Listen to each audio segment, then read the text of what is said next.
Todo ello conlleva un deterioro del servicio público que se puede constatar, por ejemplo, en los núcleos de cercanías de Valencia o en el núcleo de cercanías de Málaga. No se están cumpliendo las obligaciones de servicio público por cuanto que no se están recuperando las frecuencias que existían antes de la declaración del estado de alarma a consecuencia de la pandemia. Y mire, en materia de infraestructuras ferroviarias es alarmante la parálisis en lo que se refiere al corredor mediterráneo atlántico, al corredor mediterráneo central, al ramal central y al corredor mediterráneo en materia de infraestructuras, como digo, de carácter ferroviario. La Intervención General del Estado dice que a 31 de julio de este ejercicio presupuestario se han realizado pagos por un importe de 4.500 millones del MRR, frente a los más de 28.500 que tenían presupuestados. En el año 2021 solo se ejecutaron las inversiones del corredor mediterráneo en un 14%.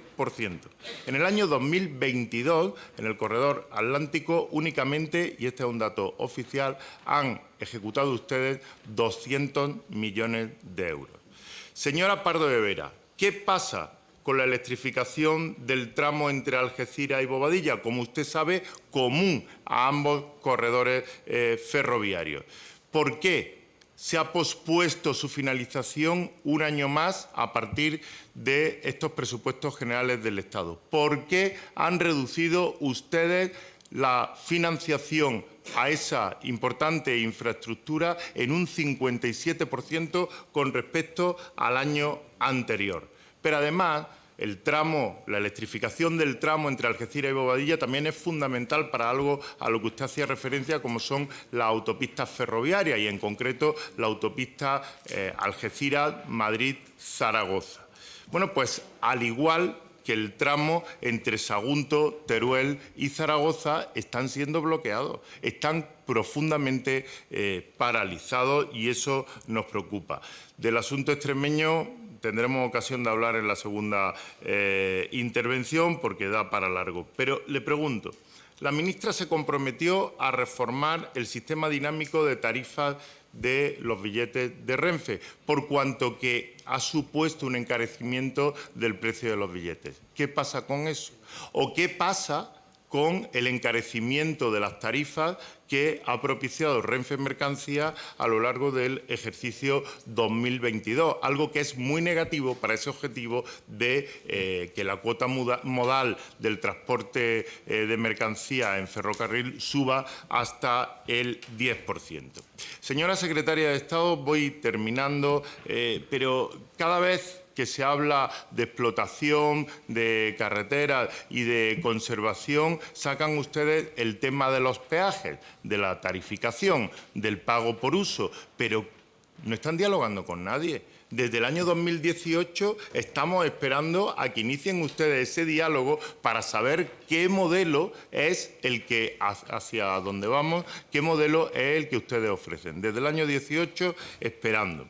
En cuanto al plan de humanización de travesía, lo están ustedes adjudicando de forma absolutamente arbitraria. Hay municipios que no pueden acceder al programa de zonas de bajas emisiones porque, a pesar de tener transporte público, tienen menos de 20.000 habitantes. Y termino con el asunto del mapa concesional que ha elaborado INECO de una forma unilateral, en el cual se nos imponen la desaparición de paradas y de rutas para un total de 1.500 municipios rurales, y eso afecta a una población de más de 3 millones de personas. Señora Secretaria de Estado, creo que en este asunto también deberían ustedes rectificar, también deberían ustedes dialogar con las comunidades autónomas y convocar a la mayor brevedad posible una conferencia sectorial. Nada más, muchas gracias.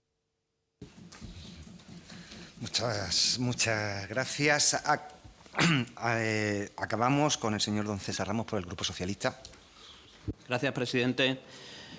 Bueno, estamos en la Comisión de Presupuestos una vez más y eso es una buena noticia. Es una buena noticia eso, es una buena noticia ver a la Secretaria de Estado recuperada y aquí interviniendo en el Congreso, por lo que nos alegramos de verla otra vez más por aquí, además para darnos buenas noticias de las inversiones que se están haciendo y que se van a hacer.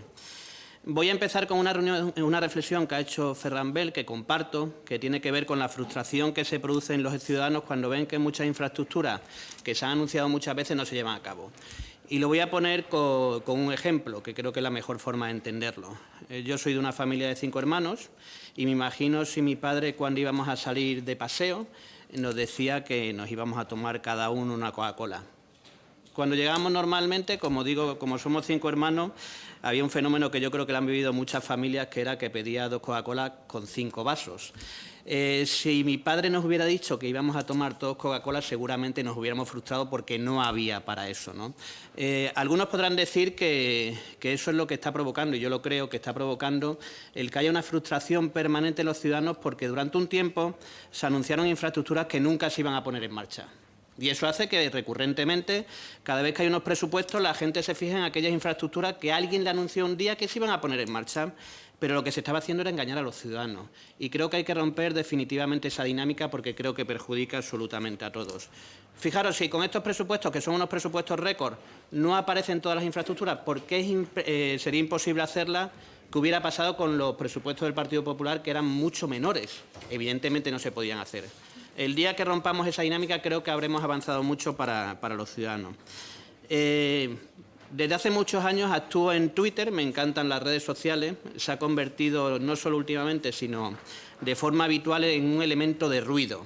Recuerdo que el presidente extremeño del PP, el señor Monago, en algún momento dado dijo que era un pudrido de enfermos. Yo no voy a decir que sea eso porque no lo creo, pero sí creo que sirve para que la gente se desahogue y sobre todo para que los que estamos en política, muchos se dediquen a hacer ruidos y a increparnos, ¿no?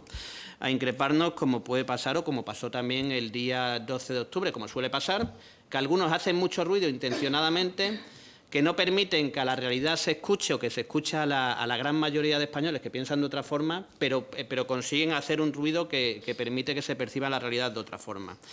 Y digo esto porque sí quiero contestar a mucha de esa gente que me pregunta por determinadas cosas y creo que es el momento para hacerlo.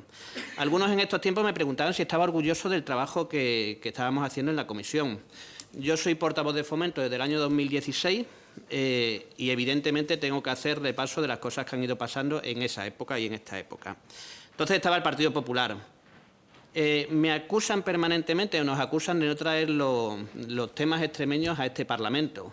Bueno, yo creo que ha quedado evidentemente de manifiesto a través de las intervenciones, no solo de la secretaria de Estado, sino de portavoces de otro grupo, que en esta comisión se habla mucho de Extremadura. Se habla mucho de Extremadura. Quizás más que de otras comunidades autónomas, pero bueno, no pasa nada porque durante mucho tiempo no se hablaba de nosotros. Y como digo, sí quiero contestar a esa gente de si nos sentimos orgullosos con el trabajo que hemos hecho.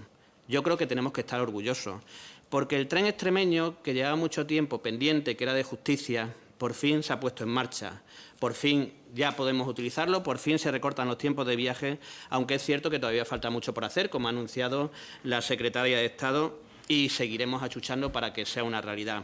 Y hay gente que me pregunta, oye César, ¿y por qué no aparecen partidas presupuestarias en el tramo de Castilla-La Mancha? Y reconozco que la gente siente frustración al ver que hay un tramo importante de nuestra red ferroviaria que todavía no tiene partidas presupuestarias y que incluso no entienden cuando se les dice que es que el Partido Popular dejó caducar la declaración de impacto ambiental y que las leyes te obligan a que tengas que hacer una serie de trámites obligatorios previamente a licitar la obra y que por eso no lo podemos hacer. Y reconozco que es una frustración permanente ver en cada presupuesto que no aparece esa partida porque el Partido Popular dejó caducar la declaración de impacto ambiental. Bueno, y en esta situación algunos también me dicen, oye César, ¿y cómo es posible que después del tiempo que lleváis gobernando no hayáis solucionado eso? Es cierto que los trámites administrativos obligatorios que llevan las obras son excesivamente largos, son los que son, y evidentemente no se pueden acortar. Pero sí creo, y no es responsabilidad de este Ministerio, que en una situación como la que estamos viviendo, en la que hay mucha obra en marcha, mucha obra pendiente, lo que sí el Ministerio responsable de las declaraciones de impacto ambiental tiene que ser consciente de la situación para acelerar lo máximo posible esas tramitaciones. Para que el Ministerio de Fomento, que además tiene disponibles fondos, pueda ejecutarlos, porque creo que es imprescindible en la situación que estamos a día de hoy viviendo. Quiero agradecer además las palabras de la secretaria de Estado sobre Extremadura porque demuestran un compromiso. Y como sé que cuando en mis redes sociales he subido la intervención de la secretaria de Estado hablando de Extremadura, me dirán algunos, sí, pero hoy otra vez el tren ha tenido una avería. Sí, el tren ha tenido una avería, no el tren, ha tenido la infraestructura ferroviaria por las tormentas que hubo ayer y que ha pasado en la mayoría del territorio. Lo que quiero decir con esto es que los extremeños y la mayoría de ciudadanos tienen que tener claro que el Partido Socialista les va a seguir defendiendo, además con conocimiento de causa, ¿no? Sabiendo lo que hay y además no callándonos absolutamente nada, reivindicando desde esta casa lo que creemos que tenemos que hacer, porque además los ciudadanos nos eligieron para eso. Y por eso hay cosas que me molestan enormemente. Ver a algunos partidos hablar de Extremadura me molesta enormemente. Ver a Vox, que además habla de Extremadura, con un desconocimiento brutal, que está hablando aquí que si la secretaria de Estado ha dicho que se va a hacer un nuevo ramal. No hay ningún nuevo ramal en Extremadura. Lo que se va a hacer en Extremadura es las obras de todo el tramo entre Madrid y Badajoz. Hay una parte que siguen pendiente porque los gobiernos anteriores no hicieron lo que tenían que hacer y se tienen que terminar. No hay ningún ramal. Lo que pido es, y sobre todo a vos, que no hable de Extremadura si no sabe de lo que está hablando. Porque estábamos acostumbrados, además, mucha gente que a día de hoy está en su partido, que eran esos señoritos extremeños que solo conocían Extremadura porque iban a aprovecharse de nuestros recursos, que hablen de nosotros sin saber de nosotros. Por eso, si no saben de Extremadura, no hablen de Extremadura, no hace falta, porque creo que hacen un flaco favor a todos los extremeños de bien, que quieren el bien de su tierra y que quieren el bien por el futuro de sus hijos. Y creo que hay que hablar con propiedad. Aquí el Partido Popular, que además me sorprende siempre cuando se utilizan frases que a los ciudadanos les cuesta entender, nos cuenta que hay un elefante en la habitación. Y la mayoría de ciudadanos escuchan eso y dicen, ¿qué es eso del elefante, no? Creo que los políticos tenemos que aprender a que si lo que decimos aquí no lo entienden los ciudadanos, tenemos un problema, porque quedaremos muy bien, nos mostraremos como personas muy cultas, pero los ciudadanos no entenderán absolutamente nada de lo que decimos y son a los que representamos. Pero bien, si quieren, yo no sé si hay un elefante en la habitación o no hay un elefante en la habitación, pero lo que sí sé es que hay unos datos que son muy claros. Y los datos son que este año en ejecución, en Extremadura en el AVE se va a ejecutar el 88%. El 88%. Y esta es una información que sacó un medio regional. Si vemos lo que ejecutó en alta velocidad respecto a lo presupuestado el Partido Popular en